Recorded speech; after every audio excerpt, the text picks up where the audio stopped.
Narito ang ibang balitang tinutukan ng 24 Oras Weekend. 5 pasahero ang sugatan ng madisgrasya ang sinasakyang jeep sa Antipolo City. Nakatutok si Bea Pinlac. Aksidente na naman dito sa may Marcos Highway. Jeep na naman. Pasahirong jeep na naman, oh.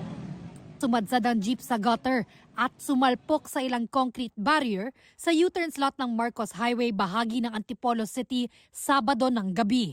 Punong-puno po ng pasahero ito. Tapos nung niya po, nawalan ng preno. 5 ang sugatan at binigyan ng paunang lunas ayon sa mga first responder. Ang isang babaeng pasahero dinala sa ospital matapos tamaan sa hita ng naputol na propeller ng jeep. Lumusot po yung yung propeller ng jeep sa sahig ng jeep. Kaya nasugatan po yung isang babae. Paliwanag ng jeepney driver, Mabagal naman ang takbo ko, hindi naman ganong katulinan. Tapos biglang may sumingit sa aking motor.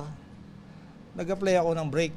Kaya lang, lost brake. Inilagan ko lang na inilagan hanggang sa matumbok ko yung barrier. Binangga ko doon sa barrier. posible siyang maharap sa reklamong reckless imprudence resulting in multiple physical injuries at damage to property.